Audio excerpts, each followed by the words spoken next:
그리스도인은 막연한 신이 아니고 성경의 하나님을 믿습니다. 성경이 말하는 하나님은 한 분이면서 삼위로 존재하십니다.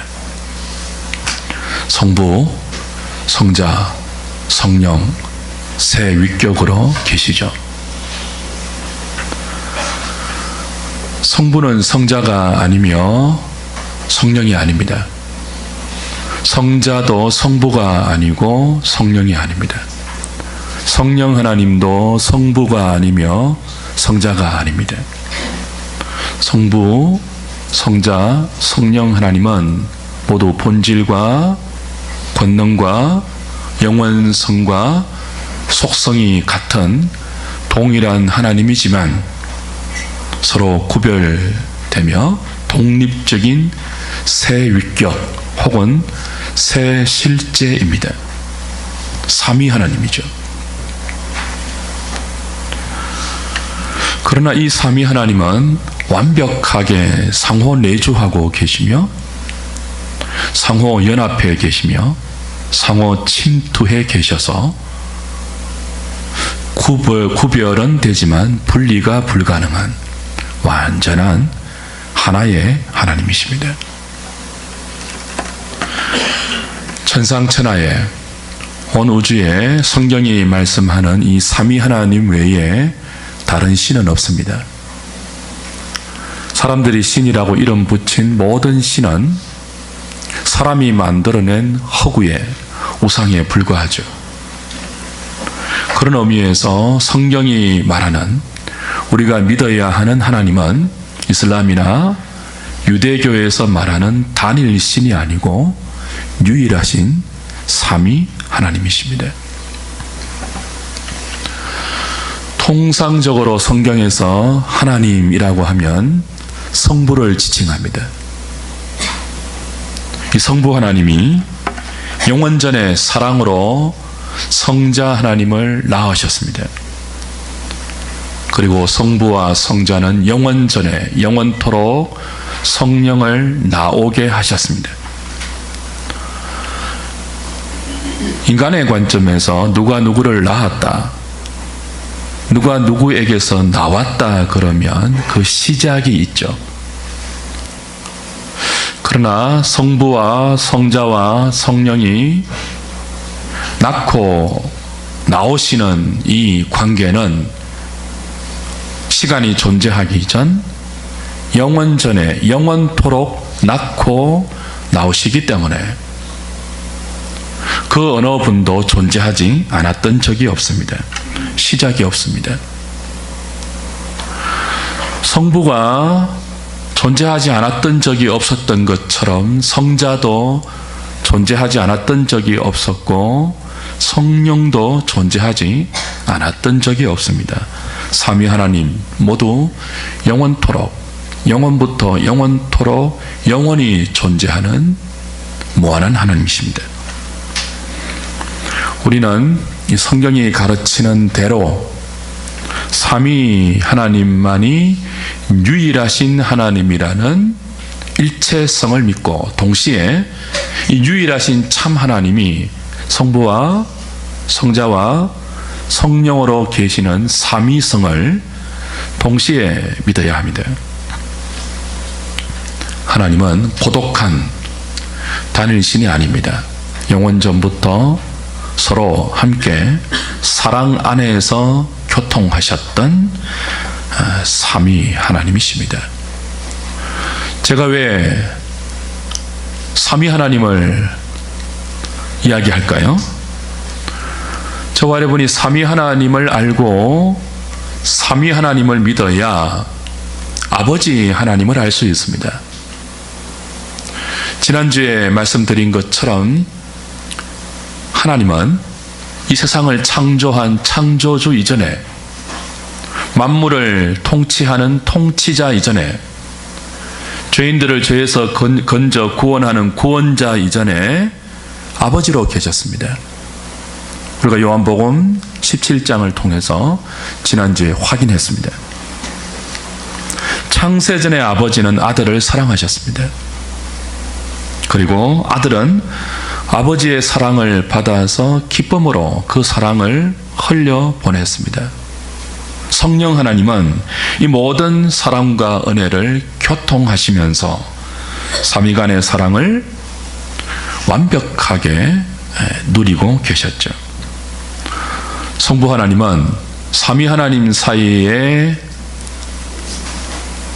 지속되었던 이 점없고 흠없고 티없고 주름 없는 완전한 신적 사랑을 발산시키고 삼위 하나님 사이에서만 이렇게 감추고 계신 것이 아니고 밖으로 발산시키고 그 사랑에서 오는 순전한 기쁨을 나누기 위해서 세상을 창조하셨습니다.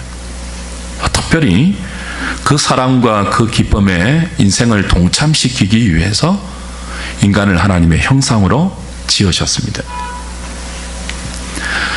그리고 지금도 여전히 이 삼위 하나님 안에 있는 사랑과 은혜와 교통의 기쁨을 우리에게 베풀고 계십니다.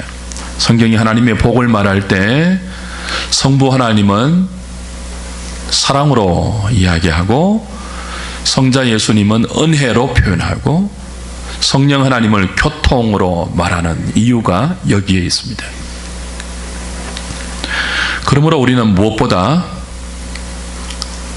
하나님의 하나님 되심을 알고 믿을 때 아버지 하나님을 알아야 합니다.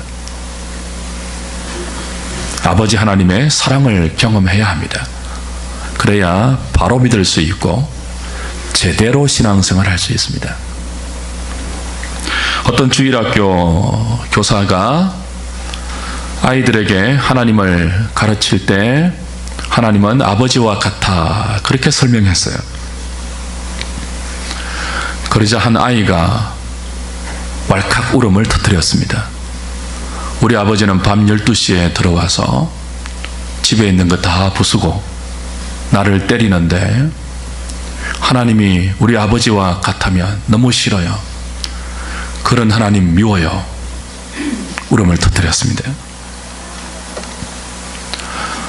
죄성을 가진 인간이 얼마나 하나님 아버지를 잘못 반영하고 있으며 얼마나 아버지 노릇과 아버지 역할을 잘못하고 있으면 이렇게 하나님의 아버지 되심이 오해되고 왜곡되고 있을까요? 가슴 아픈 일입니다.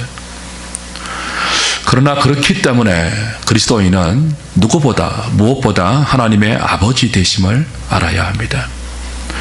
아버지 하나님의 사랑을 경험하셔야 되고요. 아버지 하나님을 여러분이 만나셔야 돼요. 막연하게 믿으면 안 돼요. 그저 나를 도와주시는 전능한 분, 내가 힘들 때 나를 위로하시는 그런 분, 그 정도로 안 돼요. 여러분의 아버지 되시는 그 아버지 하나님을 만나셔야 돼요. 우리의 아버지와 다른 참 하나님 아버지, 그가 보내신 자 예수 그리스도, 그 아버지와 아들을 믿게 하고 교통하게 하며 그 사랑 가운데 거하게 하며 그 하나님과 아들을 알게 하시는 성령님을 만나셔야 돼요.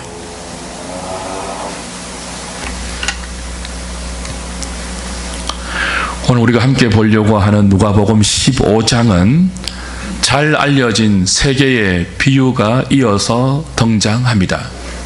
첫 번째 비유는 잃어버린 양을 찾는 주인의 이야기입니다.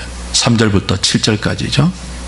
두 번째 비유는 8절부터 10절에 나오는 잃어버린 드라크마를 찾는 여인의 이야기입니다. 이 두 비유의 결론은 모두 죄인 하나가 회개하고 돌아올 때 하나님이 얼마나 기뻐하시는가 하는 것들을 설명하고 있습니다. 세 번째 비유인 오늘 본문은 너무나 잘 알려진, 어떻게 알려진 비유이죠? 탕자의 비유로 교회 다니지 않는 사람들도 익히 알고 있는 유명한 스토리입니다. 이 이야기의 구성은 매우 단순합니다. 어떤 아버지에게 두 아들이 있죠. 어느 날 둘째 아들이 자기 몫의 유산을 아버지에게 요구합니다. 그리고 먼 나라로 가서 상진해 버리고 맙니다. 그 후에 뉘우치고 돌아오자 아버지가 두 팔을 벌려 이 아들을 안고 입을 맞추면서 맞이합니다. 그러자 집에 있던 맏아들이 집 나간 동생을 맞이하는 아버지의 태도를 보고 아버지를 비난하고 아버지에 대해서 분노를 터뜨립니다. 반발하죠. 아버지는 이 형에게 너는 항상 나와 함께 있어서 내 것이 다 네 것이고 내게 있는 모든 것이 너의 것임을 알지 않느냐. 지금 돌아온 이 동생은 죽었다가 다시 살아난 동생과 같아. 잃었다가 다시 찾은 너의 동생 내 아들이 아니냐. 나와 함께 이런 아들을 이런 동생을 다시 얻은 이 기쁨을 함께 나누고 함께 용서하고 함께 동생을 받아들이자. 그 아버지는 맏아들을 이렇게 타이르고 권면합니다. 그런 아버지의 권면으로 이 비유는 끝이 나요.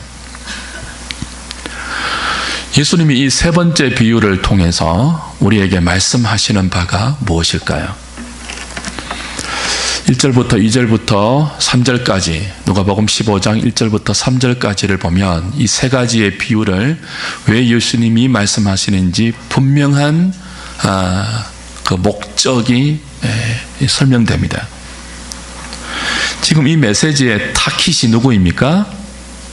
바리새인과 서기관들이에요.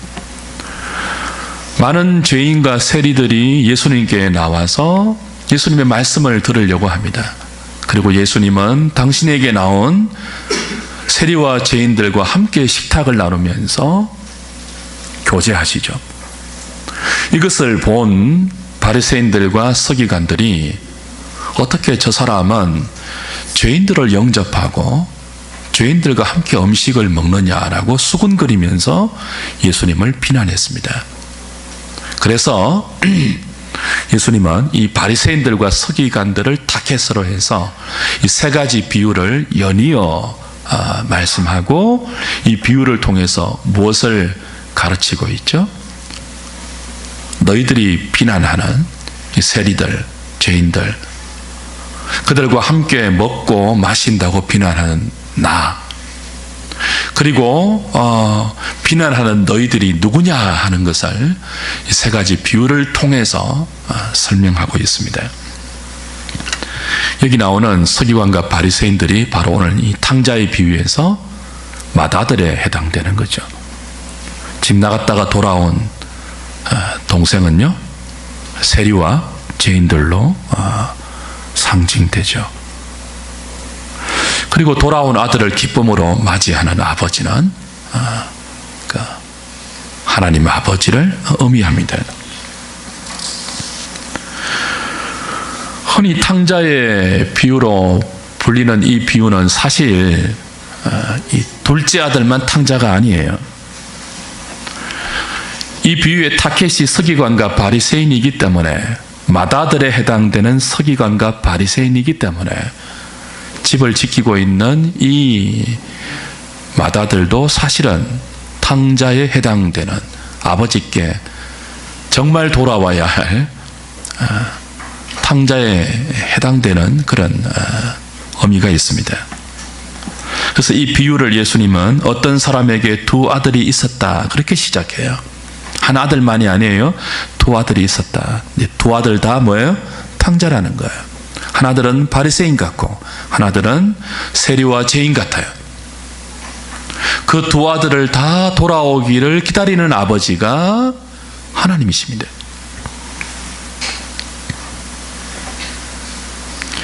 여기 탕자로 번역되는 형용사 프라디갈 선이라고 해서 탕자라고 하지 않습니까? 근데 이 프라디갈이라는 형용사는 방탕하다라는 뜻도 있지만 더 많은 경우 낭비하다는 의미로 사용됩니다. 여기서 낭비하다는 말은 아낌없이 뭐라고 하죠? 계획 없이, 계획이 없다고 합니까? 미련 없이, 추저함 없이 무조건 많이 써서 남겨놓음 없이 다 이렇게 소진해버리는 그런 행동을 의미하죠. 센터 처치의 팀 켈러는 이 비유를 추석하고 해석하면서 여기 프라디갈이라는 이 단어는 둘째 아들에게만 적용시킬 단어가 아니고 사실은 이 아버지에게 적용해야 하는 단어다, 그렇게 말합니다. 둘째 아들만 아버지의 재산을 낭비하지 않았다는 거죠. 이 아버지도 맏아들과 둘째 아들이 돌아오기를, 그리고 맏아들과 둘째 아들에게 이유 없이 조건 없이 모든 것을 아낌없이 다 쏟아부어 남긴 것이 남아있는 것이 없을 정도로 다 소비하는, 탕진하는 그런 아버지다. 그래서 이 팀 켈러는 이 비유의 제목을 탕부 아버지라고 파격적으로 붙였습니다. 탕부 아버지, 탕자 아들이 아니고 탕부 아버지라고 붙였습니다. 사랑하는 여러분, 우리는 이 비유에서 등장하는 두 아들 중에 하나입니다. 집을 나간 아들이든지 아버지 집에 있지만 아버지를 잘 모르고 아버지의 처사에 대해서 비난하고 원망하고 분노를 터뜨리는 맏아들이든지 두 아들 중에 하나예요. 본문은 두 아들 다 아버지의 사랑을 모른다, 그렇게 이야기하고 있습니다. 두 아들 다 아버지께로 진정으로 돌아와야 할 탕자이다. 그리고 아버지는 이 두 아들이 자신에게 돌아오기를 한없이 기다리다 아버지의 모든 것들을 다 탕진하는 그런 아버지다 이야기하고 있습니다. 사랑하는 여러분, 아들을 기다리는 아버지의 마음이, 또 아버지가 어떤 아버지인지 오늘 본문을 통해서 한번 다시 보죠. 오늘은 맏아들은 조금 이렇게 다음 주로 밀어놓고 둘째 아들에게 아버지가 어떤 아버지로 지금 계시는지를 좀 생각하죠.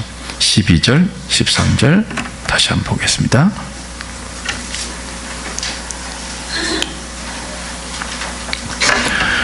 그 둘째가 아버지에게 말하되 아버지의 재산 중에서 내게 돌아올 분깃을 내게 주소서. 아버지가 그 살림을 각각 나누어 주었더니 그 후 며칠이 안 되어 둘째 아들이 재물을 다 모아 가지고 먼 나라에 가 거기서 허랑방탕하여 그 재산을 낭비했다, 이렇게 되어 있죠. 둘째 아들이 어느 날 유산을 달라고 아버지에게 요구했습니다. 당시의 유산 분배는 아버지가 죽어야만 가능했습니다. 근데 아직 살아있는 아버지를 향하여 내 몫을 달라고 하는 것은 어떤 의미일까요?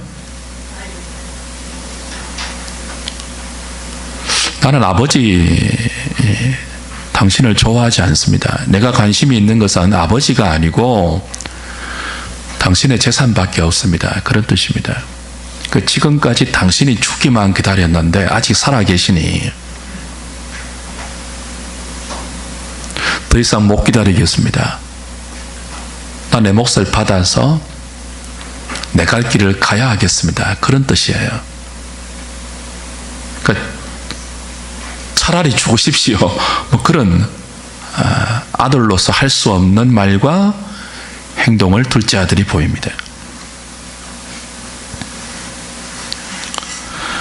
고도의 가부장 사회였던 당시의 관례로 본다면 이 말도 안 되는 아들의 행동에 대해서 아버지는 엄히 꾸짖고 때려서 집을 쫓아내는 것이 마땅합니다.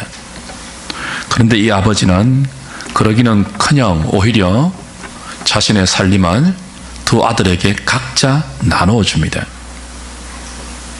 12절 후반부에 그렇죠. 아버지가 그 살림을 각각 나누어 주었더니 그렇게 되어 있습니다.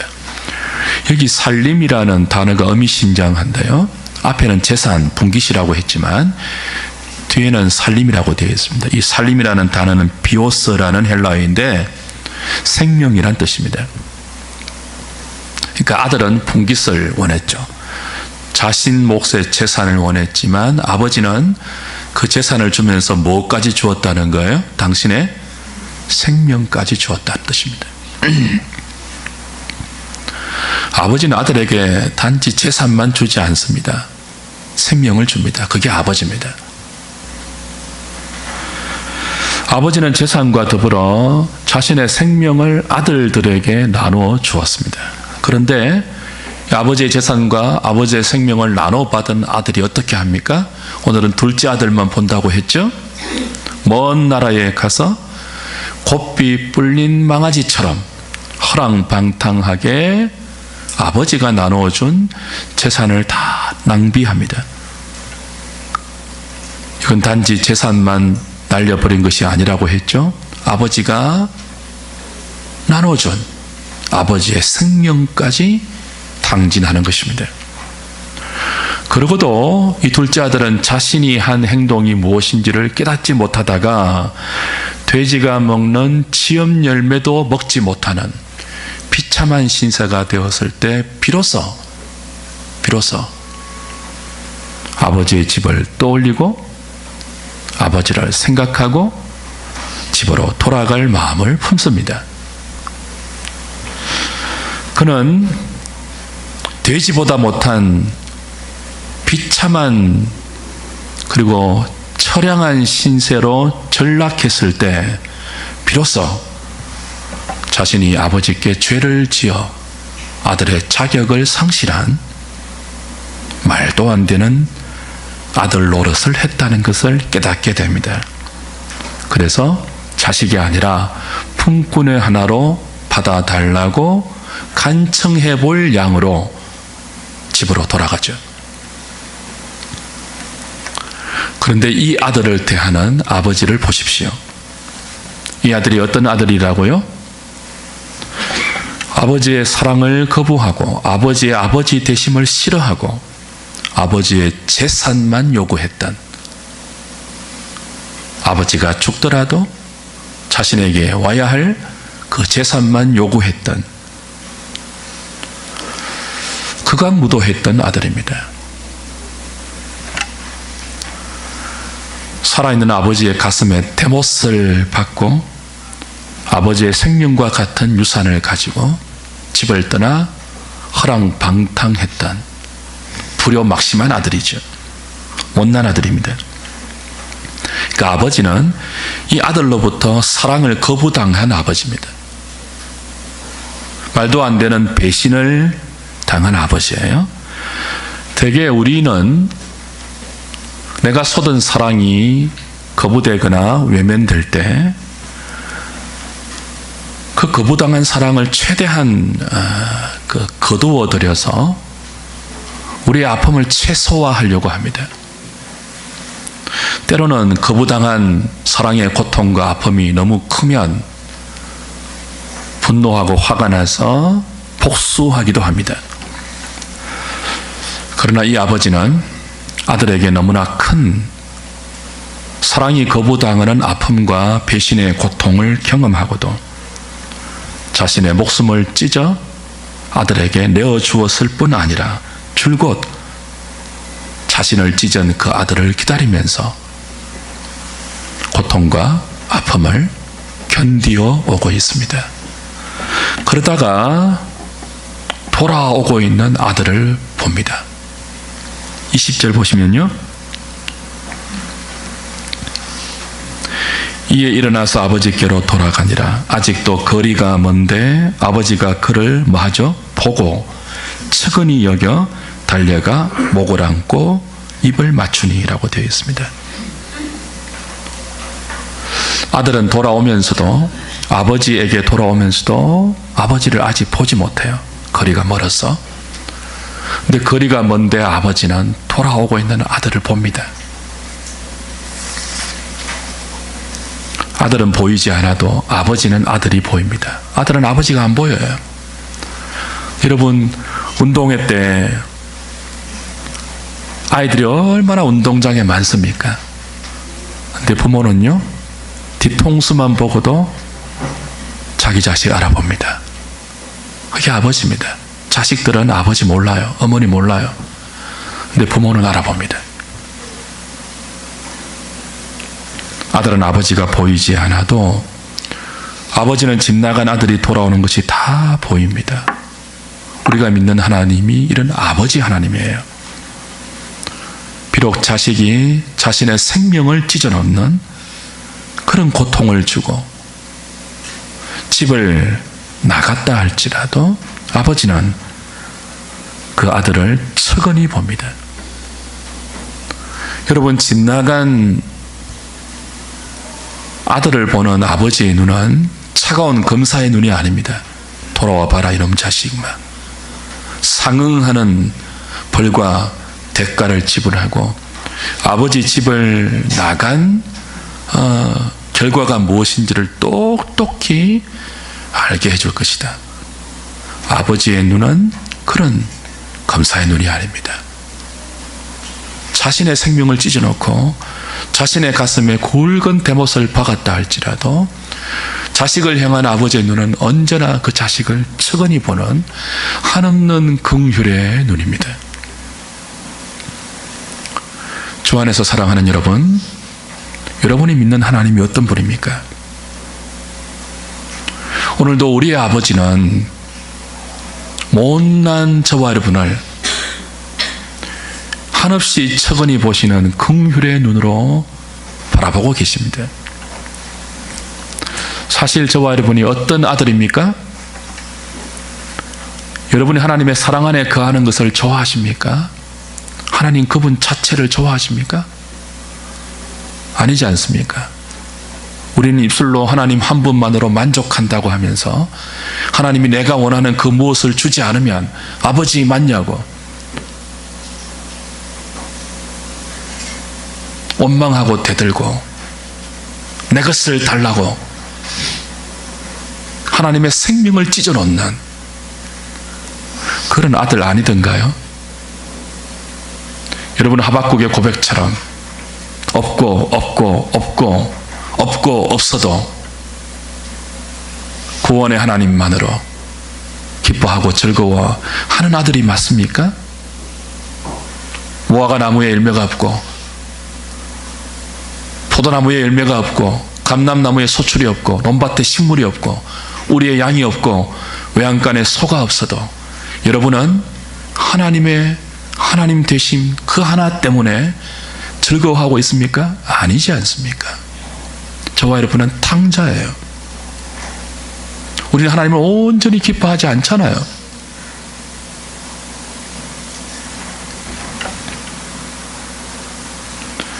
눈에 보이는 세상의 화려한 볼거리, 즐길거리, 그걸 동경하면서 하나님 나 좀 놓아주십시오. 나를 올가매지 마시고 사랑으로 우리를 붙들고 있는 하나님의 손을 나를 올가매는 억압하는 그런 손길이라고 여기면서 하나님의 사랑과 비교도 안 되는 저 저급한 헛된 세상의 화려함과 찬란함에 속아서 그걸 동경하고 있는 어리석은 아들 아닙니까? 우리가 탕자입니다. 우리가 얼마나 하나님께 한 발을 걸쳐놓고 세상을 기웃기웃거리면서 그 세상이 준다고 하는 모든 거짓된 것에 마음을 빼앗기고 있습니까? 그러면서 하나님의 마음에 상처를 입히죠. 하나님을 힘들게 하고 고통스럽게 하고 하나님의 가슴에 대못을 박죠. 우리가 탕자입니다.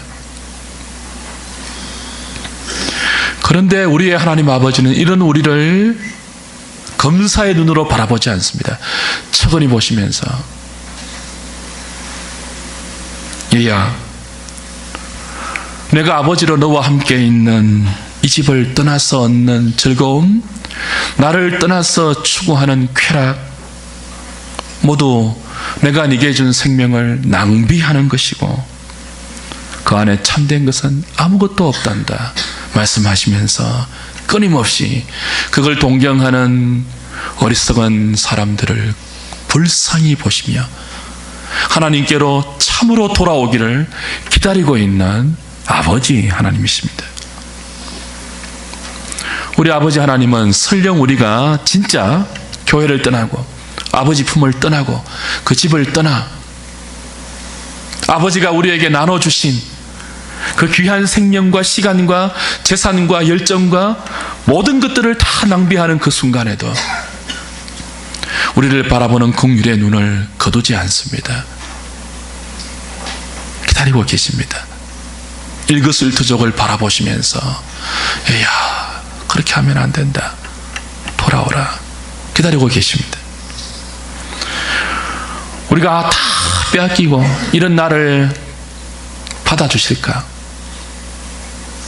쫓아내지 않으실까? 하나님을 뵐 면목이 없고 송구스러워서 돌아갈 용기를 내지 못하고 있는 그 순간에도 아버지는 아니다. 돌아오라. 얼마든지 돌아오라. 내가 다 한다. 돌아오면 다시 나의 모든 것이 네 것이 된다. 그렇게 기다리고 있는 아버지입니다. 그렇게 긍휼의 눈으로 우리를 보시면서 우리를 기다리고 있는 이 아버지가 정말 집 나간 아들이 돌아올 때 그 아들을 어떻게 맞이합니까? 달려가죠. 다시 20절 보시면요. 아직도 거리가 먼데 아버지가 그를 보고 측은히 여겨 그 다음 뭐 합니까? 달려가 목을 안고 입을 맞추었다. 그렇게 되어 있습니다. 아들은 아버지를 향하여 달리지 못하죠. 혹시 이런 나를 받아주지 않으면 어떨까? 내가 쫓기는 것도 당연해. 그런 마음을 품고 무거운 발걸음으로 한 걸음 한 걸음 아버지 집으로 돌아가는데 어떻게 달려갈 수 있겠습니까? 그런데 이 아들을 기다리고 있는 아버지는 그렇게 돌아오는 아들을 먼 거리에서 보고 발견하고 달려갑니다.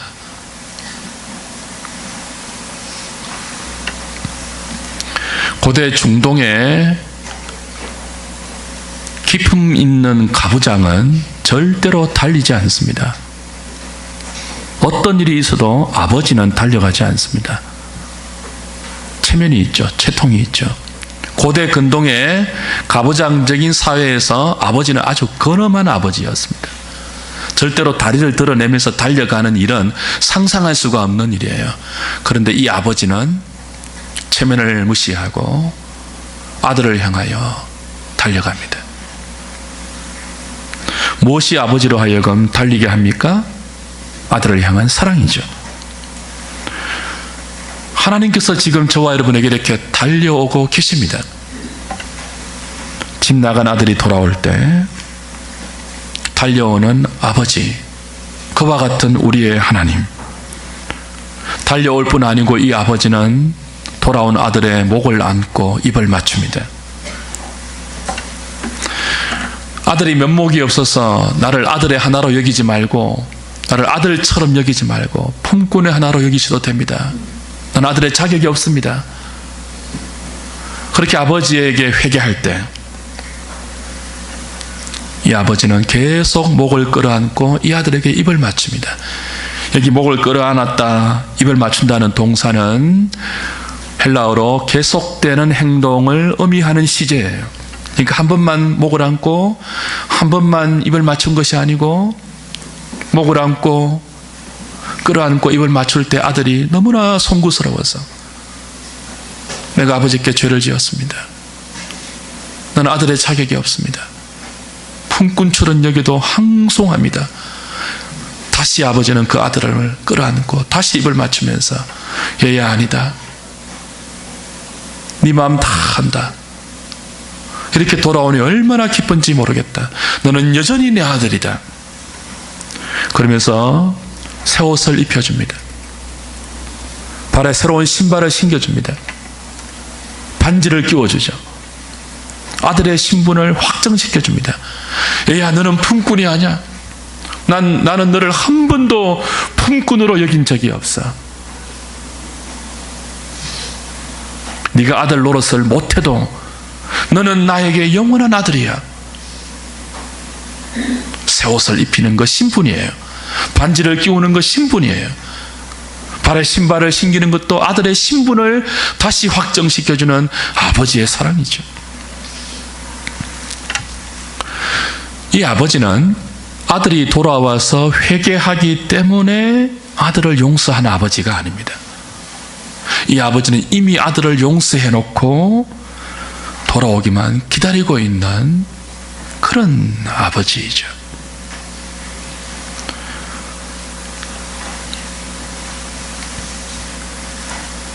말도 안 되는 아들을 향한 이 아버지의 탕진할 듯이 쏟아붓고 있는 은혜와 사랑과 자비와 공유를 보십시오. 살찐 송아지를 잡아서 아들을 위해서 잔치를 벌입니다. 죽었다가 다시 살아난 아들이다. 이 아들은 잃었다가 다시 찾은 내 아들이다. 품꾼이 아니라는 거예요. 아들은 면목이 없어서 당시 사회의 관례처럼 자식의 규범을 다하지 못하면 당시 고대 근동사회는 돌아와서 용서받을 수 없습니다. 용서를 받으려면 배상을 다 해야 돼요. 배상을. 그래서 이 아들은 그 아버지께 용서받지 못한 자신이 행한 짓을 품꾼의 하나로 뼈빠지게 노력하면서 그 품삯을 모아 갚으려고 했던 것 같아요. 자신을 품꾼의 하나로 여겨달라고 했죠. 근데 아버지는 말합니다.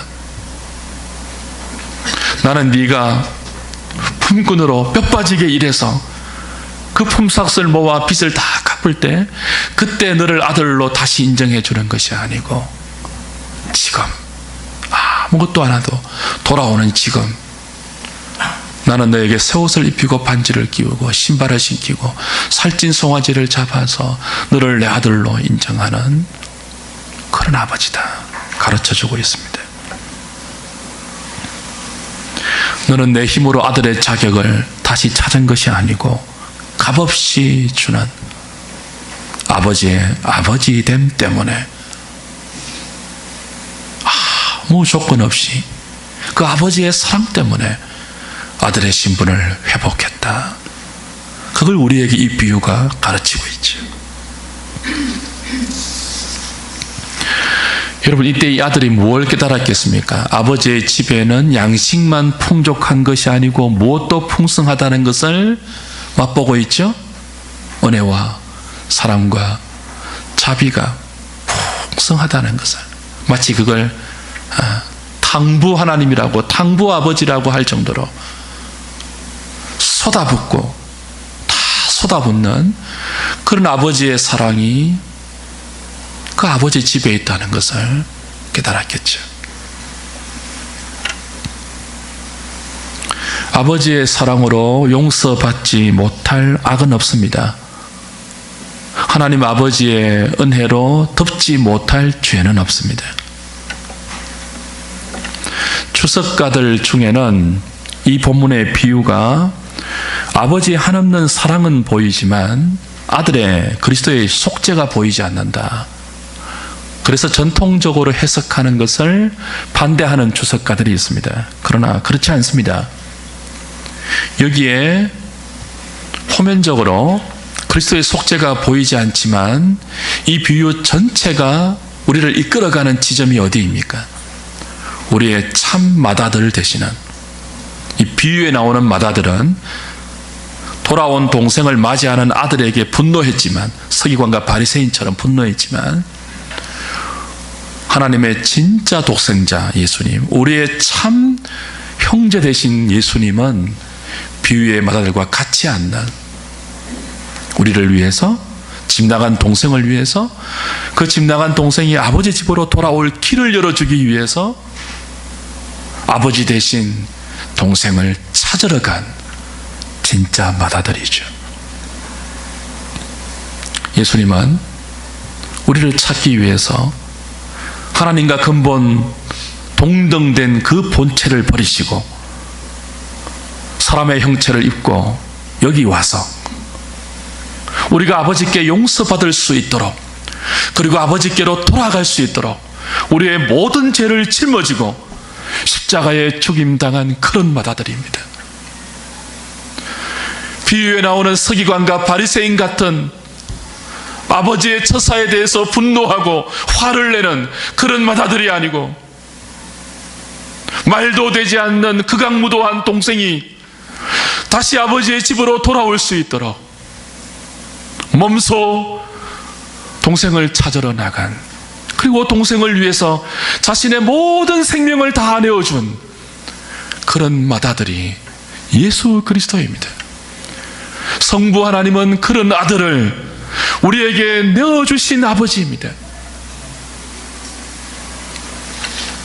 우리가 믿어야 할 하나님이 그런 하나님이에요. 성령 하나님께서 오늘 저와 여러분들에게 끊임없이 말씀을 통해서 이 성부 하나님의 사랑을 가르치고 있고 성자 예수님의 은혜를 가르치고 있습니다. 우리가 기웃거려야 할 세상의 모든 화려한 자랑거리와 우리가 꿈꾸는 모든 소망들보다 비교할 수 없이 크고 풍성한 아버지의 사랑과 아들의 은혜에게 돌아오라고 성령께서 우리를 조명하시고 설득하시고 가르치시고 우리에게 깨우쳐주고 계십니다. 돼지가 먹는 지엄 열매로 만족할 수 있는 인생이 아니죠, 저와 여러분은.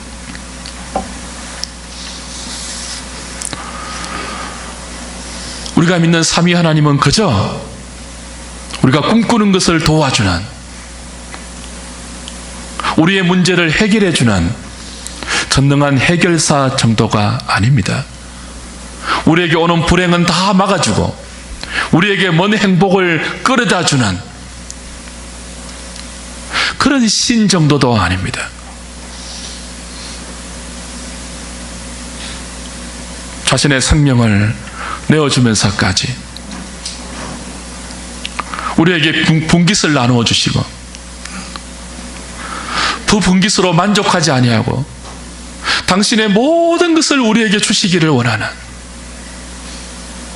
아버지의 집에서 아버지의 아버지됨을 알아가고 누리고 그 사랑과 그 은혜를 다른 사람들에게 나누어 주고 전해주기를 기다리고 있는 그런 아버지이며 그런 우리의 맏아들, 우리의 형 되신 예수 그리스도입니다. 이번 한 해만이 아니고 이 삼위 하나님을 성경을 통해서 더 많이 알아가고 경험하고, 그래서 그 아버지를 신뢰하고 사랑하며 이끄시는 대로 어디든지 믿음으로 따라가는 우리 하늘의 모든 식구들 되시기를 주님의 이름으로 축복합니다. 기도하겠습니다.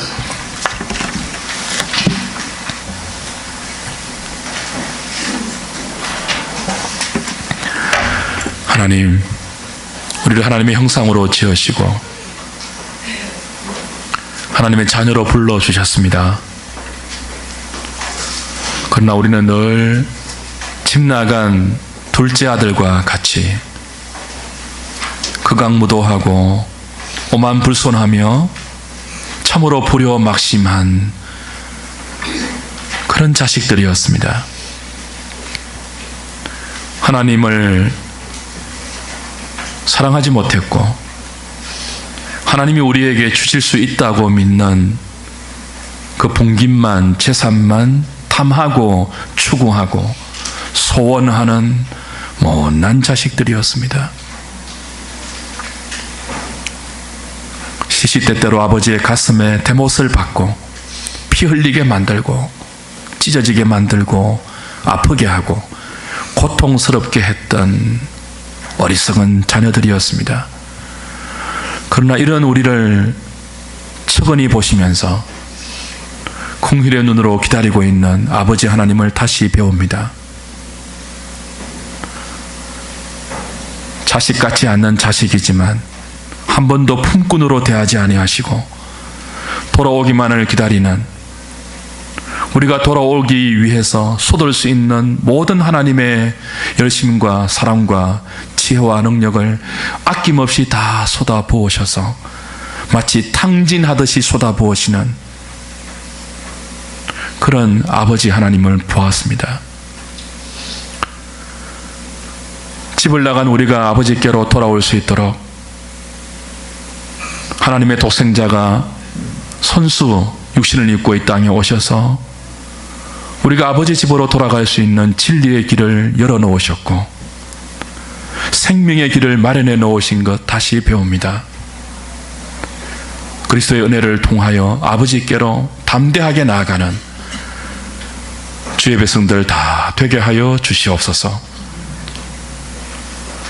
성령님의 깨닫게 하시고 알게 하시고 믿게 하시고 결심하게 하시고 사랑하게 하시는 교통의 은혜가 우리에게 필요하니